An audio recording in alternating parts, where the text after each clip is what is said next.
एक new video के साथ आई हूँ, द रेड ट्रैप।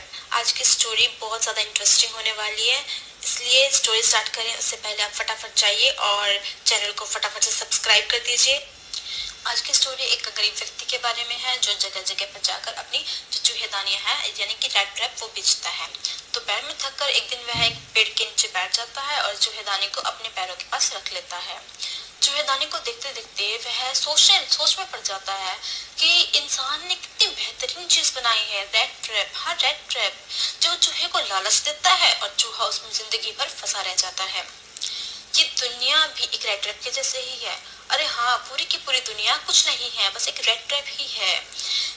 जैसे दुनिया में इंसानों को रिचेस, जॉयज, शेल्टर, फूड और क्लोथिंग जैसे लालच मिलते हैं और इंसान इस लालच को टच करता है और इसी में फंस कर रह जाता है। अरे पैडलर, तू कितना समझदार है यार। मैं सोच लेता हूँ कि यार दुनिया में चाहे कुछ भी हो जाए लेकिन रेड ट्रैप या इस लालच में कभी नहीं फंसूंगा।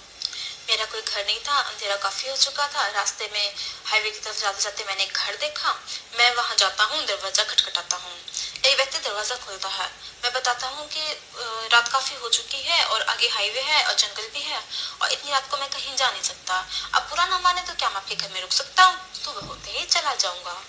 आदमी कहता है चलो ठीक है, वैसे भी मैं अकेला हूँ, ना मेरी पत्नी है ना मेरे बच्चे हैं। चलो तुम आ जाओ, कुछ समय के लिए ही सही, मेरा अकेलापन तो दूर हो जाएगा। पैडलर कहता है मैंने तो बता दिया, मेरा नाम पैडलर है, आप भी बता दीजिए आपका नाम क्या है। वह कहता है मेरा नाम क्रॉफ्टर है। कुछ देर बाद क्रॉफ्टर दलिया की कटोरी लेके आता है। हम तंबाकू खाते हैं और फिर हम ताश के पत्ते खेलते हैं। पैडलर कहता है वाह भाई वाह, कितनी ज्यादा मेहमान नवाजी, क्या बात है, आपने तो मेरा दिल खुश कर दिया। वैसे क्रॉफ्टर साहब आप करते क्या है? मैं तो पहले एक आयरन मिल में किसान का काम करता था, लेकिन आजकल गाय का दूध बेचकर पैसे कमाता हूँ। पैडलर क्या दूध बेचते हैं आप? इससे तो कुछ ज्यादा नहीं कमा पाते होंगे। नहीं भाई, क्या बात करते हो, इससे तो मैं बहुत पैसे कमाता हूँ। पिछले ही महीने मैंने 30 क्रोनर्स कमाए थे। क्या बात करते हो भाई, मैं नहीं मानता, आप तो इम्पॉसिबल वाली बातें कर रहे हैं। मैंने तो अपनी जिंदगी में इतने पैसे कभी देखे ही नहीं। क्रॉफ्टर अरे रुको भाई रुको, मैं तुम्हें दिखाता हूँ। क्रॉफ्टर खिड़की की ओर जाता है। वहां पर एक थैला लटका होता है। वह उसमें से 30 क्रोनर्स निकालता है।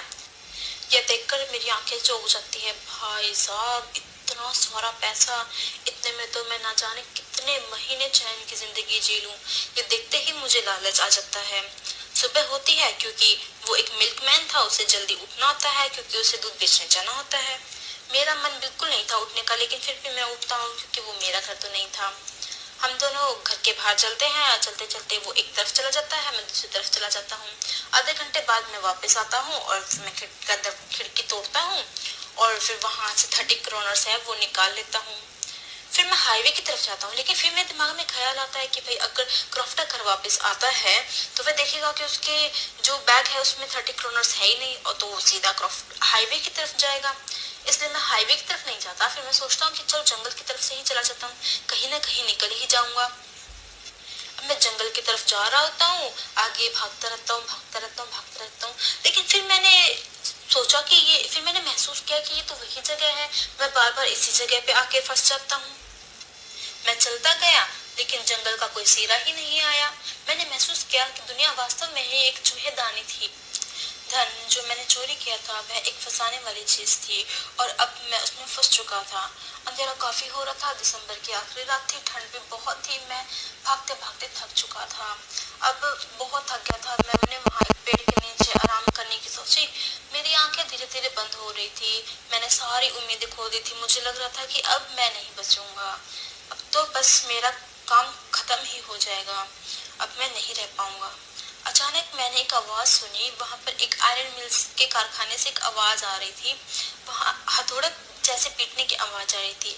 मैं उठ खड़ा हुआ और फिर मैंने वो आवाज जहां से आ रही थी उस दिशा की ओर जाना शुरू कर दिया। मैं आगे चलता गया। मैंने देखा वहां पर एक आयरन मिल है। फाइनली, भगवान का शुक्र है, अब मैं रात भर यहाँ पे रुकूंगा और सुबह यहाँ से चला जाऊंगा। मैं आयरन मिल में जाता हूँ। मैंने वहां 2-3 वर्कर्स को देखा और जो अपना अपना काम कर रहे थे। मैंने उनसे पूछा कि क्या मैं यहाँ पर रुक सकता हूँ, रात काफी हो चुकी है और फिर मैं सुबह यहाँ से चला जाऊंगा। वहां पर खड़े वर्कर्स ने कहा चलो ठीक है भाई, रुक जाओ तुम, आज रात में रुक जाओ और फिर कल यहाँ से चले जाना।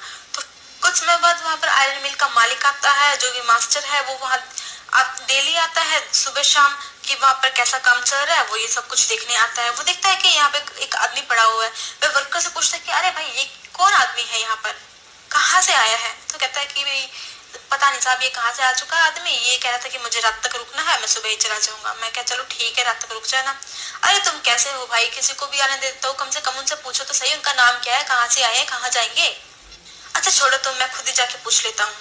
जैसे ही मास्टर मेरी तरफ आता है और बोलता है कैप्टन साहब कैप्टन साहब, मैं एकदम से उठ जाता हूँ। मैं क्या हाँ भाई कौन आ गया? तो वो कहते हैं कि भाई कैप्टन साहब मैं आपका जूनियर, आप आर्मी में हुआ करते थे, आप हमारे कैप्टन थे। ये आपने क्या हालत बना रखी है, आपने आप चूहे दानी बेचने लग गए हो। अरे कैप्टन साहब ये क्या कैसे कैसे दिन देखने पड़ रहे हैं आपको। अरे कैप्टन साहब आपको ना आर्मी नहीं छोड़नी चाहिए थी, आपने पता नहीं ये अपनी क्या दशा बना ली है। अरे कैप्टन साहब आपको पता है अब मेरी पत्नी तो इस दुनिया में नहीं रही, हाँ लेकिन मेरी एक यंग बेटी है एडला, बहुत ही ज्यादा समझदार है, बहुत ज्यादा स्मार्ट है, बहुत ज्यादा इंटेलिजेंट है। एक काम कीजिए आप हमारे साथ चलिए, आपकी ये दिशा मुझे बिल्कुल अच्छी नहीं लग रही है, आप हमारे साथ चलिए, मैं आपको अपनी बेटी से मिलवाता हूँ और फिर हम क्रिसमस भी साथ में मनाएंगे। अरे नहीं भाई मुझे नहीं आना तुम्हारे साथ, तुम ही मनाओ अपनी क्रिसमस।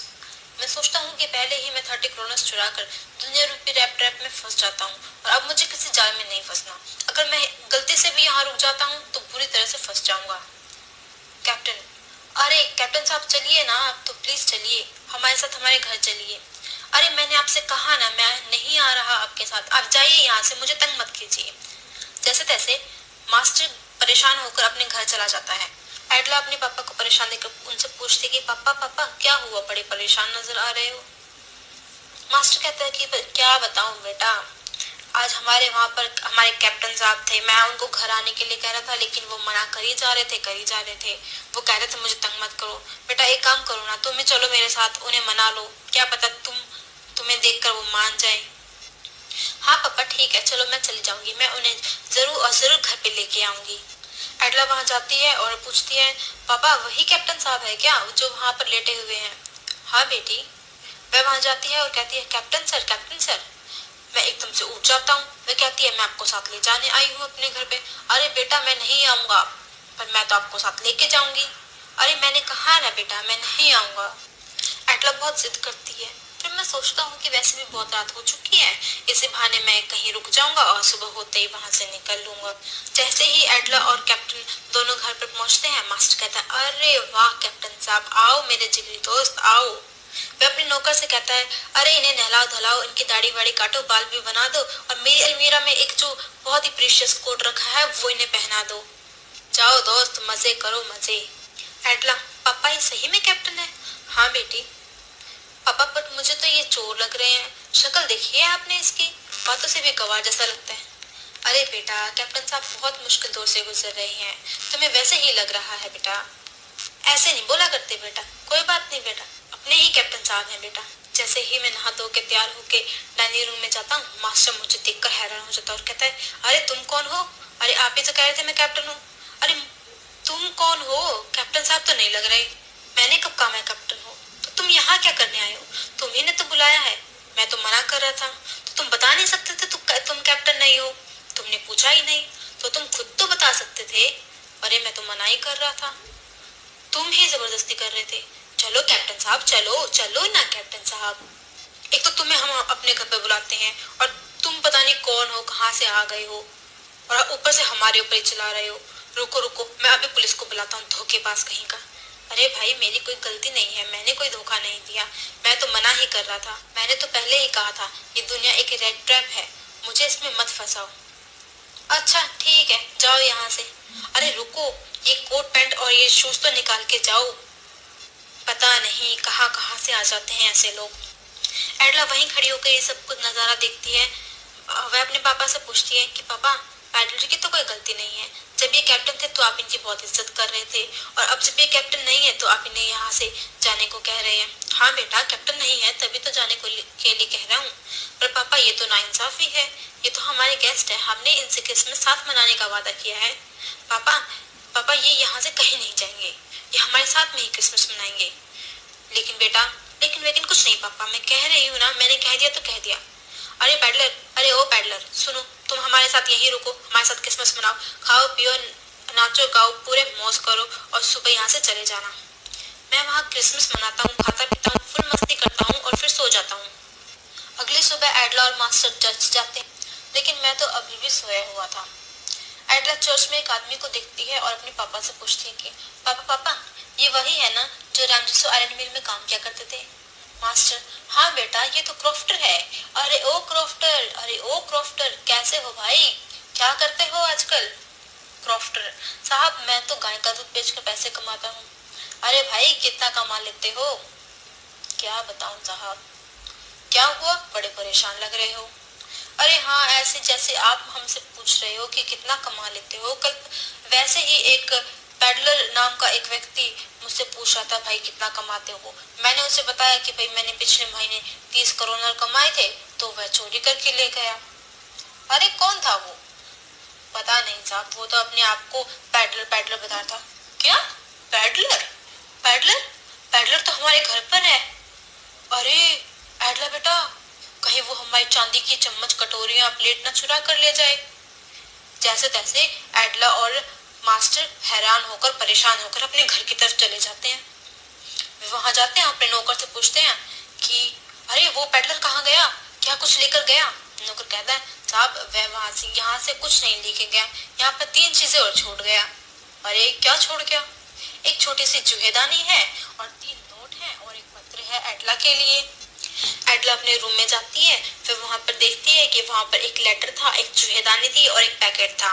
वह पैकेट को खोल के देखती है, उसमें 30 क्रोनर्स थे और वह लेटर को भी अपने पापा के सामने पढ़ती है। उसमें लिखा था कि बेटा एडला, तुम बहुत अच्छी हो, मैं तुम्हें एक बात बताना चाहता हूँ। कुछ दिन पहले ही मैंने एक दूध वाले के यहाँ से 30 क्रोनर्स चुरा लिए थे।